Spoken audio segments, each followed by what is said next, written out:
Imam veliku čast da najavimo današnjeg predavača, profesora Đuzepea Bono. S obzirom da će predavanje biti na engleskom jeziku, da je profesor iz Italije, ja bih želela da ostatak najave takođe bude na engleskom. So, we are very pleased to announce our today's speaker. He is one of the key actors of astronomical world today. Basically, he is one of the people who is shaping the future of astronomical research, and he is someone who is setting up scientific goals for one of the biggest astronomical projects in existence. Professor Bono is coming from the University of Rome. He's an astrophysicist for already 20 years. And he's been teaching and working on many universities and many institutes around the globe. He has over 5,000 citations of his work, which is a really great number. And his main focus of his research are stars, their evolution, their pulsation, but also he's very interested in cosmological parameters. But now he's a chair of a science team which is in charge of European extremely large telescopes. So that will be the biggest telescope, large as half of the football stadium. And he is a chair of its science team, which is basically setting up the research for this telescope.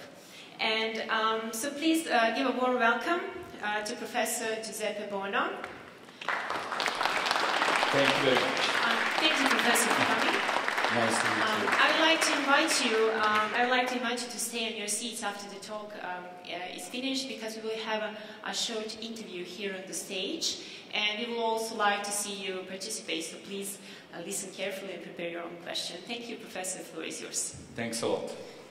Thanks a lot for the invitation and for this opportunity to introduce what we are doing at ESO for the future concerning the ground-based telescopes.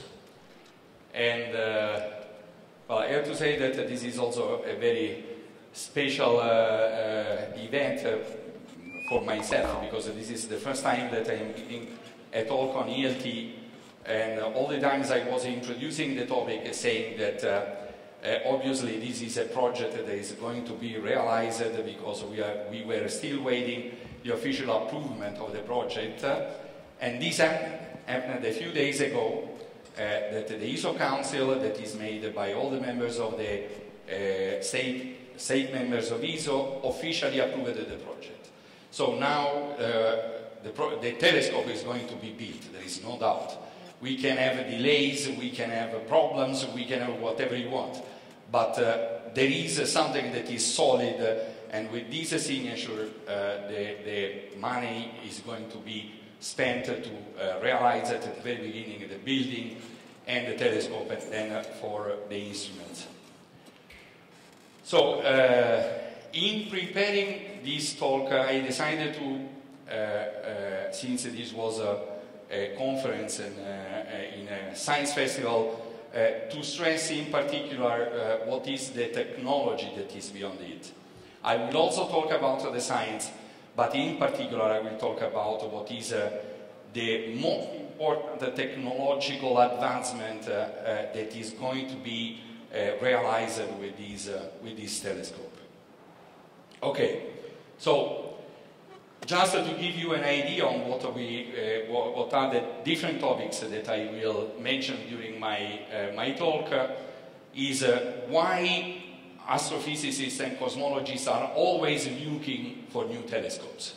We already know, if you have had the time to take a look to the exhibitions that are in the other building, we are full of telescopes. We have 4-meter telescopes at ESO, we have 10-meter telescopes at Hawaii. We have a lot of telescopes already available to the community, to the international community. But why we need to have new telescopes?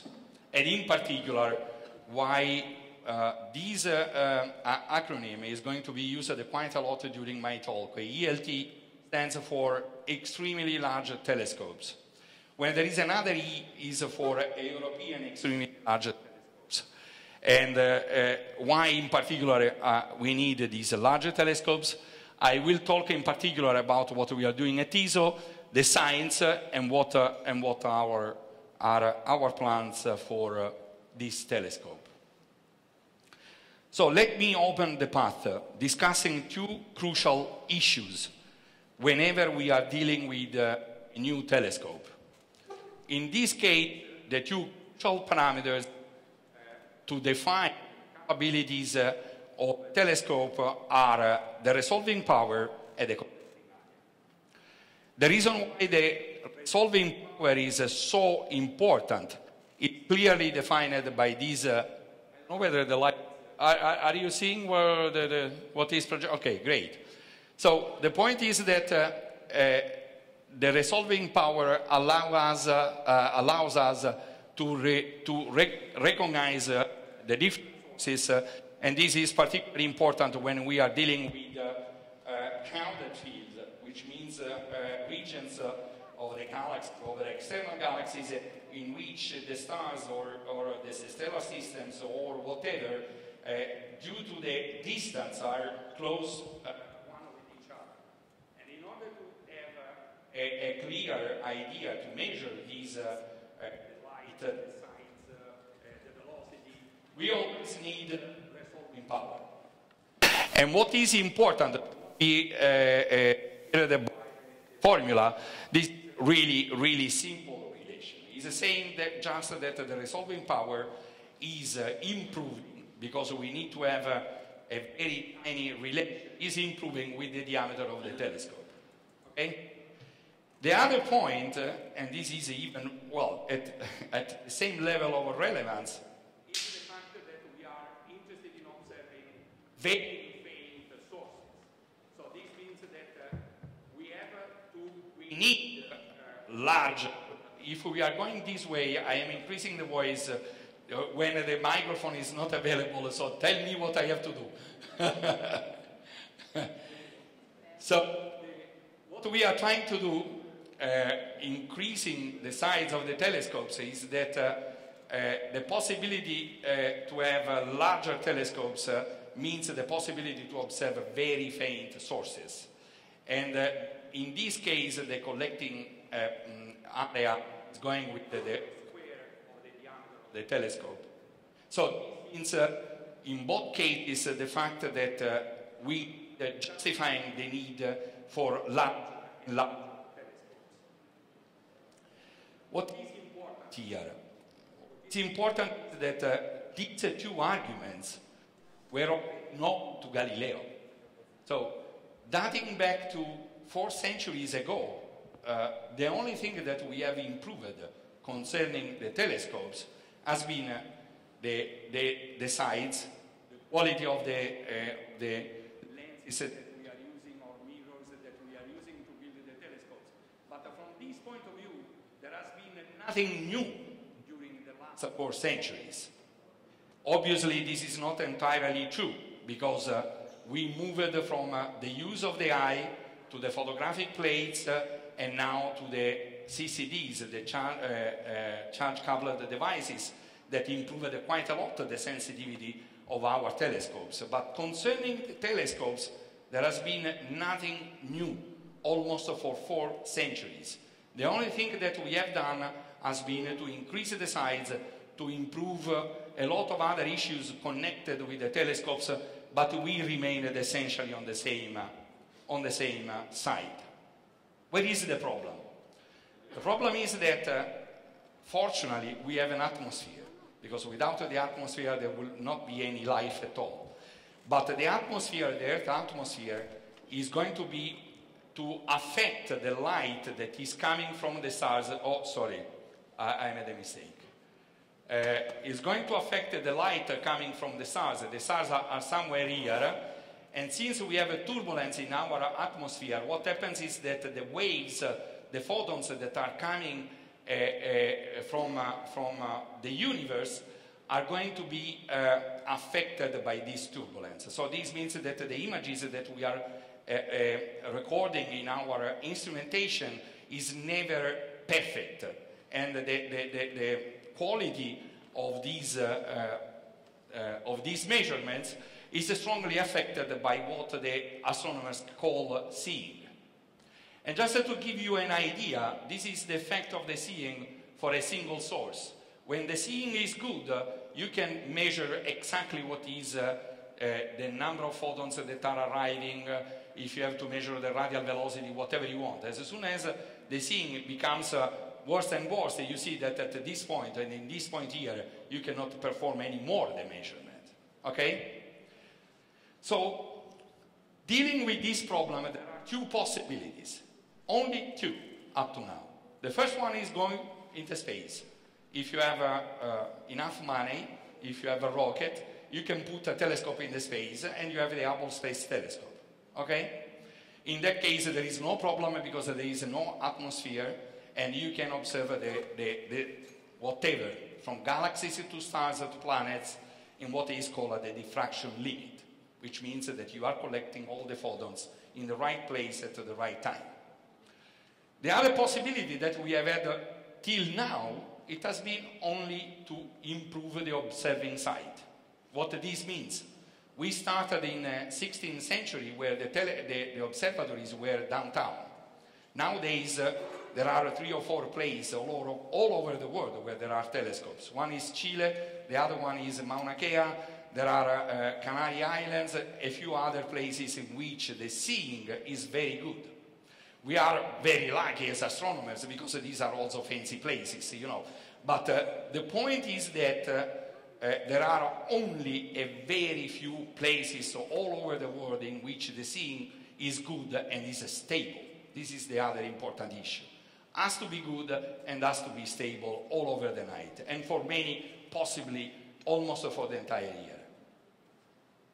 Okay, but you know, this is really the basic improvements, but there is something new. And when I am saying new, is really new. Because we are talking about something that became reality probably during the last 10 years. And these are called adaptive optics. What means adaptive optics? I am going to spend several slides to discuss about the adaptive optics, because this is really the challenge for the future for the ground-based astronomy. What you can see here is one of the first instruments, an adaptive secondary mirror. But you will see in a minute that all the ideas that we have about these words are going to lose their meaning. Because the mirror in this case is a few millimeters. And what is important is that beyond the mirror, that is almost... Okay? Just what is important is that I know where is the problem. Okay, so the point is that just beyond the mirror, this layer of 2-3 millimeters, there are a number of pistons. You see the holes here. These are all pistons. And these pistons are changing the shape of the mirror. Why? The reason is very simple. If you have a star that is bright enough in the sky, and the light of this star is crossing the atmosphere, there is a special equipment that is called a wavefront sensor that is able to understand what is the turbulence of the atmosphere. And so, in real time, is changing the shape of the mirror to counteract the effect of the turbulence. So, let me assume if the turbulence is changing the atmosphere in this way, the mirror is exactly on the other opposite way. Okay? So, this is the first time during the history of astronomy in which we can have a quality of the images that are almost like to observe these objects outside the atmosphere. Where is the problem?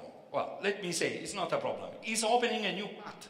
This is clear that if we have the possibility to use this kind of technology, even if we are ground-based, we can perform excellent measurements because they are not going to be affected or minimally affected by the seeing. So I am trying to explain here, I don't know whether it's complicated or not, but let me at least try to go a bit more in detail about this issue, about the adaptive optics, because everything is happening, just to give you an idea. My voice the frequency of my voice is around 400 Hertz. You are familiar with Hertz. It's the same of the radio, okay? It's the same of minus 1 over time. The frequency of the pistons in changing the shape of the mirror is around 1000 Hertz. So this means that if there is a young boy or a young lady, when they reach around 1000 Hertz. And the frequency of the voice is the same frequency used for closing the loop to change the shape of the mirror. So this means that the shape of this mirror is changing 1000 times per second. Okay? So this is not a piece of cake. It's something that is really challenging. Okay? But we are doing even more. Because if you are using the natural stars and you are only have the formable mirror, you can only correct for some frequencies. Nowadays, we have what is called the multi-conjugated adaptive optic systems, in which you have two deformal mirrors, in which you are correcting the ground layer seeing, and then you are correcting the seeing at height latitude. So this means that you have two mirrors that are changing simultaneously the shape to counteract the effect of the atmosphere. Okay? There are limits. We are humans, obviously. What are the limits? The limit is that the frequency of the pistons cannot be increased as we would like. The second point is that the density of the actuators is limited by the size of the actuators. So the consequence of these two technological limits is that we are correcting the observations only in the near infrared. Are you familiar with the different wavelengths of the electromagnetic spectrum? We see in the optical, which means 5,000 angstroms, and then around 11,000 moving in a different regime that is not called optical, it's called the near infrared. And what happens is that right now these systems are working very well only in the near infrared, because the frequency of the pistons is such that you can correct very well the seeing in these wavelengths. We are not able yet to correct the wavelengths in the optical regime. Okay, a lot of stories. Now the results. Okay, and I like quite a lot this image, these two images, because these two images have been collected in a global cluster of the galaxy that is called Omega Centauri, and these are stars that are located in the very center of the cluster. And what you can see here is the same telescope, a very large telescope, 8-meter telescope equipped with a near-infrared camera that is called Isaac, and you can see that you can observe only the bright stars, well, bright, right, we are talking about 20 in magnitude. But here you see that the same telescope, but with a system that is equipped with a multi-conjugated adaptive optic systems, you see a bunch of more stars there. So this is telling you that this telescope, even if the telescope is the same, even if the seeing is the same, you can detect and measure a significantly larger number of stars in the cluster, and improving the precision of the photometry for the others. Okay? So, is not only the reason why I am stressing this point is that this is not only beautiful but useless. Is beautiful and working. Okay? Because quite often the two things are not going one close to each other. Let me say that the quality of the images collected with this camera is at the same level, or even before, or even better than images collected for the same cluster from HST. Okay, there are other issues, problems, because all the times that you have a new technology means that you are changing the way that you are performing the measurements, and there is a lot of work going on this problem. Just to give you an idea of what the adaptive optic systems are doing, these are the same number of photons spread over, I would say, almost a cake. And here you see how it becomes the same star, the same number of photons, once you are using the adaptive optics. So you are improving what in our dialect is called the signal-to-noise ratio. Okay, since we are able to do this now, we can plan to build a 40-meter telescope in 10 years that is entirely based on adaptive optics. Okay? So this was a strong requirement. In 2004, the ISO Council asked to have a pilot, a test, that this kind of technology was going to work. Once these systems have been realized, the Council decided that this was a project that could be realized. So, and this is now, fortunately, is a story, and all the statements are there, but we have not been alone in this business. Together with us I mean all Europe, the same ideas are already being collected by North American astronomers, and they are involved in two other big projects. One that is called the GMT, that is Giant Magellan Telescope, and is made by 6-8 meters for a collecting area of 300. Do you remember that I was talking about the collecting area? And you can see what this means for E-ELT. When you are moving from GMT, is almost more than a factor of 2, and is almost a 50% more than TMT. And this is the diffraction limit, the resolving power that I was talking before concerning the properties of these larger telescopes. So there is competition, but this is competition that is really safe, in the sense that science is familiar with competition. We have questions and we would like to arrive first, but this is an old story. It has always been like this, and it works. It works quite well. Okay, let me go a bit more in detail about E-ELT. Obviously, there is no way to have a monolithic mirror of 40 meters. We will use 800 1.5 meter mirrors, hexagonal in shape, and they will be collected one close to the other.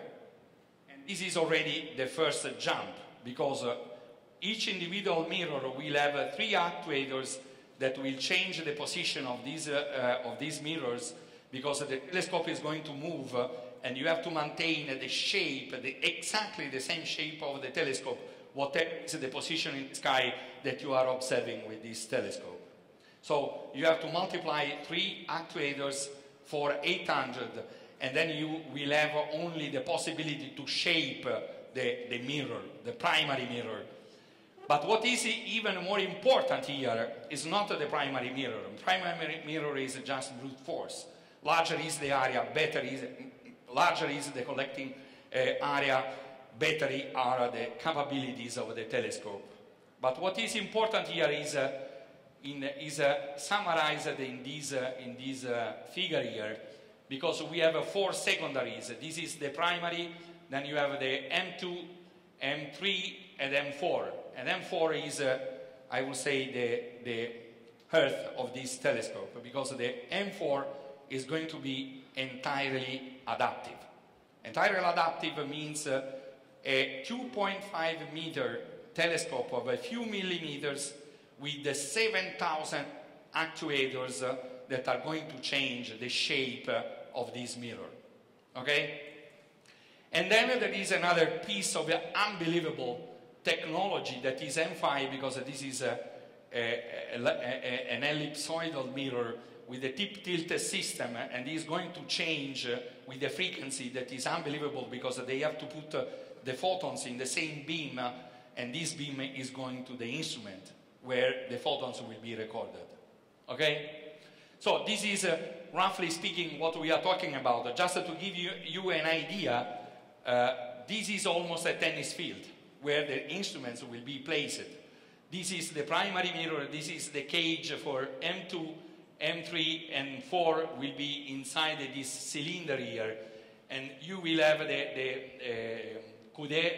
Nam-Smith Foshi for the instruments in these two platforms, plus the Coudet that will be in the basement, in the basement of the telescope.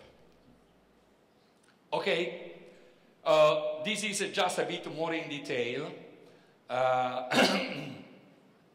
During the open day that I have had at TISO, it was showed to the community the pilot of these mirrors. These are 4 mirrors of E-ELT, and they are really amazing. If you see how they are moving with a precision that it looks like as a science fiction, but is reality. And this is M4.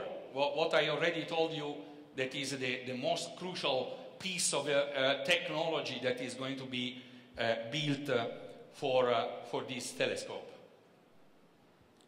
Now, I am going to show you a bit more in detail with some animations what means adaptive optics, and I am going to talk on top of them. They have been provided to me by colleagues from the Padova Observatory, because in Italy we have a big group working with adaptive optics, and we have also been pioneering some of these techniques. So this is just a sort of a cartoon to show you what is, no, wait a minute, what is the kind of technology we are going to have. Obviously, at the very beginning there is some AD, some advertisements from the group, and is explaining in particular, I was a bit too simple in describing all the different techniques that are used for adaptive optics. You have to keep in mind that this is really a unique opportunity, because whenever you can apply this approach, you can see here the different layers. You see the different layers. This is a ground layer adaptive optics, and this is the most simple one. And the other one is called multi-conjugate adaptive optics, and you are correcting the turbulence from the ground up to 10 kilometers on top of the atmosphere. So this means that all the turbulence that is between these two regions is completely counteracted by the adaptive optics. And the previous one was for an 8-meter telescope, and this is for a 40-meter telescope. And there is another issue that I didn't mention at all, that is the field of view within which you can correct the photons. We would like to have big fields, but this is impossible right now, because the technology allows us to have a very small field of view in which you can have these kind of corrections. And now the last point that I didn't mention at all, this is not a fancy shape. The fact is that for the extragalactic people, they do not have bright stars in their fields. So what happens is that for them, the colleagues working in this field decided to use the lasers. The lasers are acting like artificial stars. So these lasers are projecting artificial stars in the sky, and once we measure the reflected light, the reflected photons from the lasers, we can use the same approach that we adopted for the natural guide stars. This is a different way, just to give you another idea, because this is an experiment that is going to overcome a part of the problem concerning the field of view. This is a new idea, completely brand new idea, because they are going to select the guide stars on a very large field of view, more than 10 arc minutes. 10 arc minutes means the size of the area in the sky. But what is important is that you can move the region that you are going to correct within these 10 arc minutes. So this is this has not been realized yet. This is really in a preliminary study phase, we really do not know whether it's going to work with the same efficiency of the others, but there are good reasons to believe that it's going to work. Okay, just to give you an idea on what we are talking about when we say lasers, this is really like a cartoon. These are the lasers coming out from the telescope. I don't know whether you can see it. Do you see the telescope beyond the lasers? Okay. This was just to give you, E-ELT will have 6 lasers, 3 per side, and these are going to project in the sky at different altitudes these artificial stars that will be measured to provide the corrections for the secondary mirror. Just let me skip and to arrive here. This telescope will have a first generation of instruments that are 5 spectrographs, 1 camera, a near-infrared camera, and in particular we'll have working almost all of them between optical and near-infrared. I can go in detail, but it will become more clear in a minute that we do not have any possibility to have spectroscopy in the space. We can collect images. We can have low resolution spectroscopy in the space, but we cannot have high resolution. High resolution is important.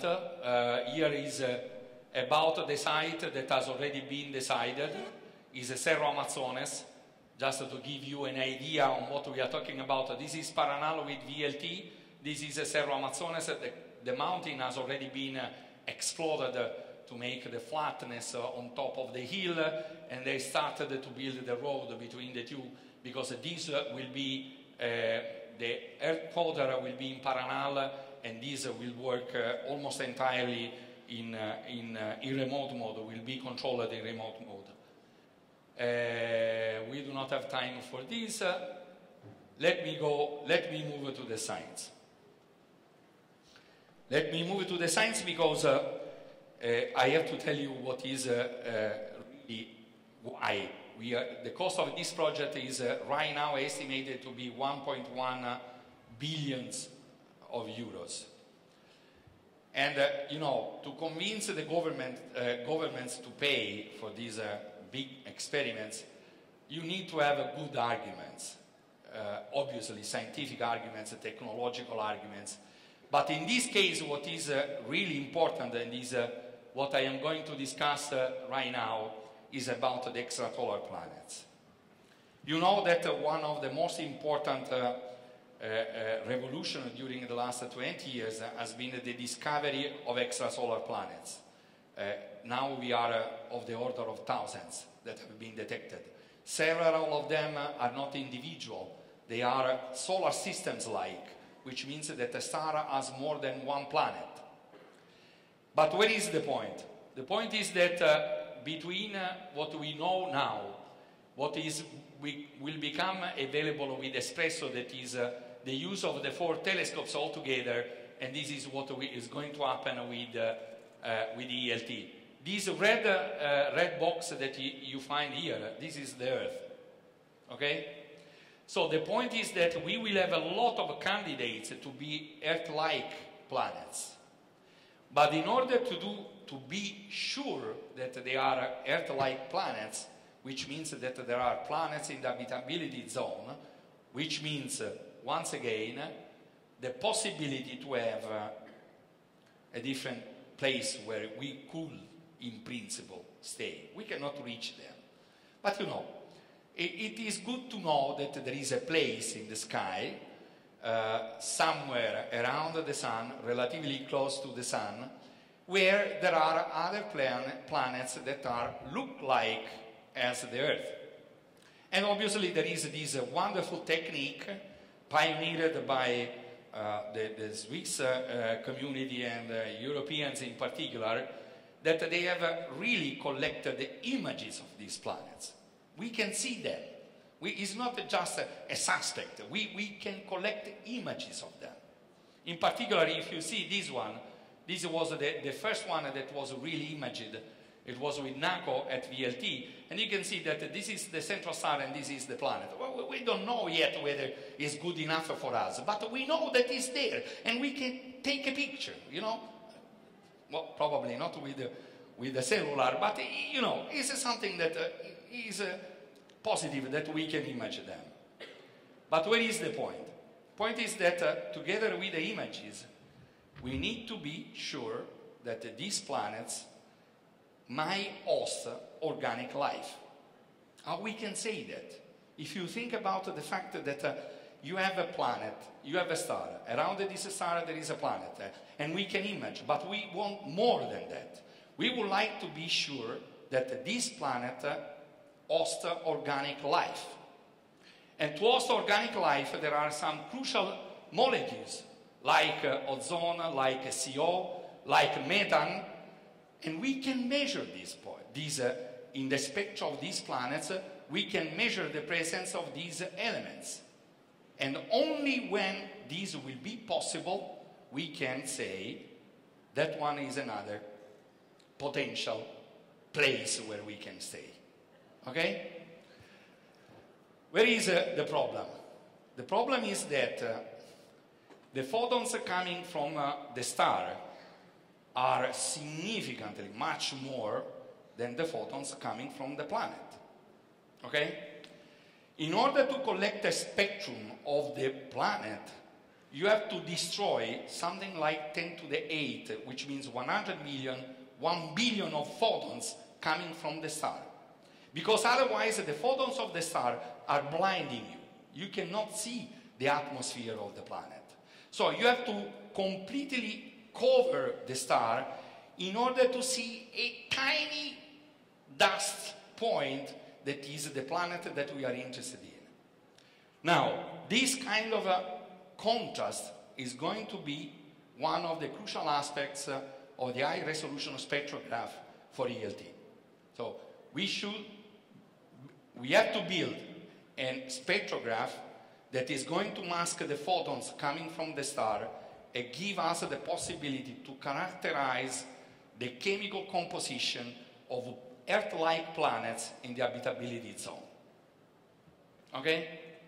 So this is one of the, I would say, the most appealing scientific drivers for this project.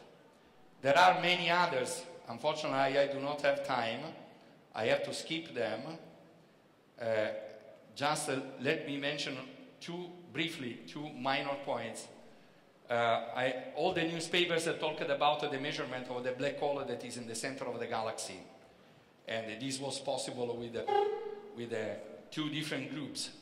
But with Mikado, that is one of these instruments, we will be able for the first time to measure the rotation of the black hole. Why the rotation? Because rotation is a crucial parameter to understand how the black holes are working, and in particular whether the general relativity is working at that level of precision, because we will have hundreds of stars inside the Schwarzschild radius that can be measured the proper motion and the velocity.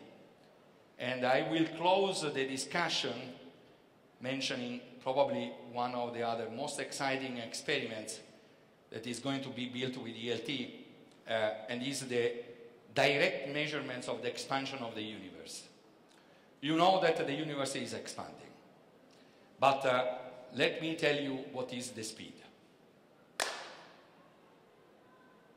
Something like this. Okay? So what E-ELT is doing is that for the first time we are going to measure directly the expansion of the universe. But in order to do that, we need to have a spectrograph that is able to measure the radial velocity with a precision of 6 centimeters at cosmological distances. 6 centimeters is something like that. Okay? And this has to be performed for 20 years, 4,000 hours, and only at the end of this experiment we can really say that we have measured the expansion of the universe. But it is a tiny signal, but it can be done. Okay? So, nothing else. let me, synergies, obviously. We are not going to solve all the problems. We are collaborating with all the other experiments. I know that here there are colleagues involved with the LSST, JWST. All of them will contribute in this new, completely new view of the universe that will emerge in 10 years from now. And obviously, we are in particular interested in E-ELT for the reasons that I have mentioned before. Okay, relax, that is the real end. I have another conclusion of this speech. Who is familiar with the ancient Greek here? Do you know who is this Andra Polutropon? Do you remember something from the age of the school or something like that? This is Odysseus. And I have to say that is one of the cases in a single word you define a character. Politropon has been translated in Italian like multiforme ingegno. In English is multiforme ingenious. This is the characteristic of Odysseus. To be able, all the times that is required to find a solution. And there is no doubt that our culture has a lot of credits to this guy, the mentality of this guy. But there is something more. Yesterday I was very surprised by the huge amount of young generation of kids and young students moving around. And I decided to include this slide because, you know, this is a legacy of the past. You can consider it also boring stuff, but it's not so boring. And the reason is the following. The curiosity of Odysseus has been the spring for thousands of years. And I have no doubts that this is a good opportunity, in particular for the young generation, that if Odysseus would have been here, would have been so crazy for science that you cannot believe. Because there is no way for the future to understand the future without the involvement with science. I am not saying that all of you have to become, in particular the young generation, astrophysicists or physicists or whatever. I am saying that it is important that you realize what science is going, how science is going to change the world. And Odysseus would have done that for sure. I have no doubts about this point. And I will skip the credits and I will leave you with this movie that is also present in the exhibition on the other side of the road, where there is organized by the observatory and the Department of Astronomy this fantastic exhibition about E-ELT and all the other telescopes available on the Earth. And thank you very much for your attention.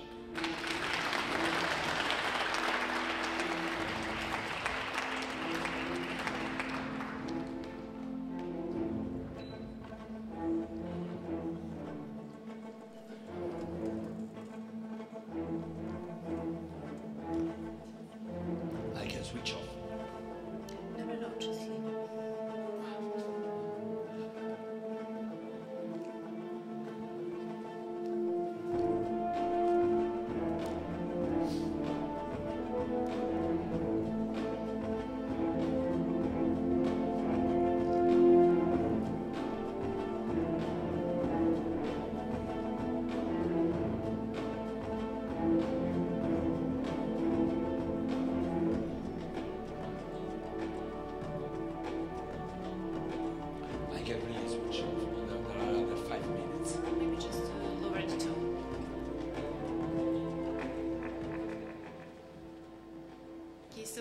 Thank you.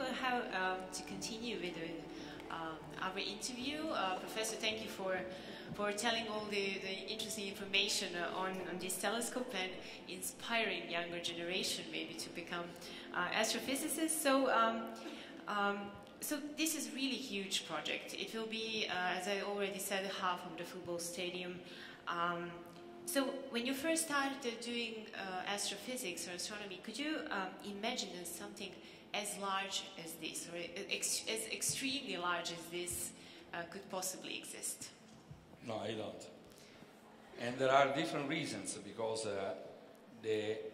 we realized that it was possible to build these giants probably less than 20 years ago. And the very first idea was by Roberto Gilmozzi. We had this, at that time was considered crazy idea to build a 100-meter telescope. But he demonstrated, thanks to a team that worked to the project, that was feasible.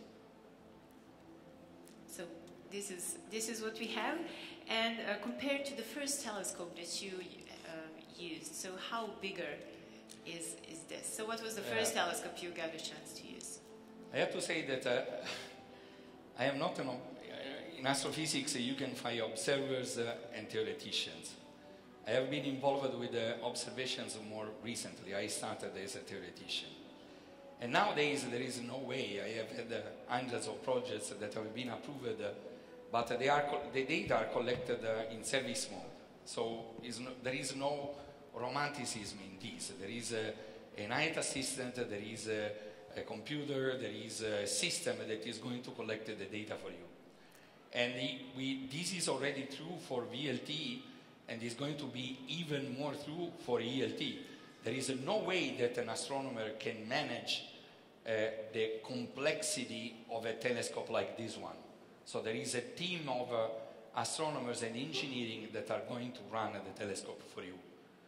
And it is also, as the audience could probably see, that it will collect 15 times more light than all the telescopes in existence. So when Galileo used his really small telescope of 400 years ago, we celebrated 5 years ago International Year of Astronomy. We celebrated the Galileo first pointing the telescope towards the sky. So that was the huge revolution in astronomy. So can we expect another revolution with the LT? Will it change our perception of the universe in a way that Galileo's telescope changed it? Well, the answer will be a bit articulated. Let me answer it in two different ways. One is yes, this is going to be a telescope that is working in the infrared and will have an incredible resolving power. This means, for example, that for the first time we will have the possibility to image the very center of the galaxy. Our galaxy, I would say, not home, but our neighborhood is still masked by the dust that is between us and these objects. The same applies for the very center of external galaxies, where there are black holes, where there are AGNs. And this telescope will have the instrumentation to take a look inside. So from this point of view, you are right. This is almost a revolution, because it's opening a new parameter. We say in our dialect, a new parameter space.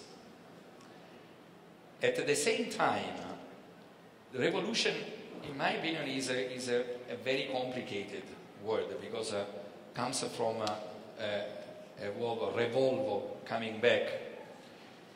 And the point is that the fact that we have discovered external solar systems is already a revolution. We were convinced that we were unique. There is nothing unique. There are hundreds, probably billions of them around. Okay? So this is another perspective, a human perspective to be unique, that is going to be destroyed. It has already partially destroyed.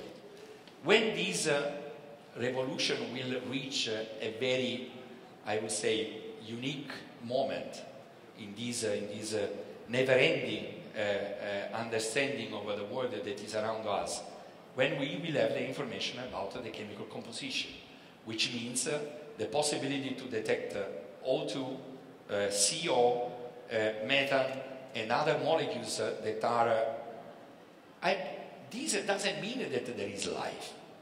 This means that there can be organic life. That is a huge difference. But this alone is already a great advancement in our perspective, future perspective of the universe that is around us. Because we will have the possibility to point the finger in a place that has nothing, in principle, different than us. This is a revolution. Is a revolution. Okay. Is a revolution. So it will also see the universe more clearly than, for instance, Hubble Space Telescope. That's for sure 50 times more details, so to say, of the universe. And so, when did you get interested in astronomy? When was the first time that you realized that you like astronomy and you would like to be it your career? Well, I come from a classical high school. I was fascinated by science. So, at the very beginning, for me, there was almost no difference between physics, theoretical physics, mathematics, astrophysics. I was interested in science. Then, in life, I have been lucky. I decided to go for astrophysics, and, well, you know, it wasn't a bad decision. It seems that it wasn't a bad decision. Well, now. Well, given the fact that you are chair of the no, science I am saying that we have a privilege, and the government knows that, because our salaries are not so good. But the privilege is that we can really satisfy our curiosity. I have difficulties in considering my job a job, because I like teaching, I like research in astrophysics, and this is something that is, you know, when you have an opportunity like this one, I would say that is really exciting. So would you recommend it? Satisfy your curiosity.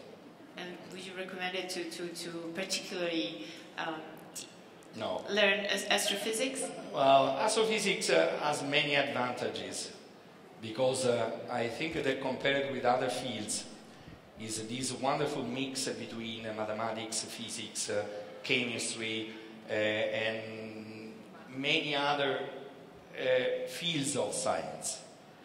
But I would say that, you know, all the times that someone is able to understand something that was not known before is adrenaline, you know, and this is the same. Doesn't matter whether it's chemistry or astrophysics. I am much more interested in astrophysics. I think that it is still a field that will have for the next 20 years an incredible future. But, you know, this is a personal opinion. Okay, thank you very much. Is there anyone from the audience who will have a maybe short one question for our speaker? Is there anyone brave enough?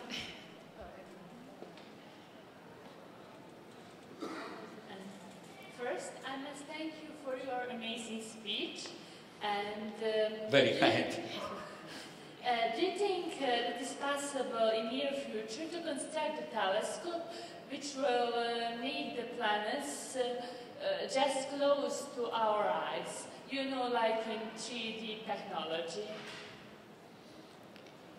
Well, strictly speaking, it's something that is already done for nearby stars, like really the nearby ones. It's called the tomography. And you have the possibility to reconstruct the 3D structure of these objects. And if you take a look on the web, you will discover that in some of these brown dwarfs, that is in between planets and stars, they have been able to detect the clouds, the daily change of the clouds around during the rotation of this star. And this has only been possible because there is a new technique based on spectroscopy, in which they have the possibility that different frequencies to reconstruct the 3D shape and rotation and chemical composition of the object. So we hope that with this stuff here, we can do the same with the planets. Thank you. I would like to thank you all now for your attention. I'm sure you enjoyed it. Professor, thank you once again. A pleasure.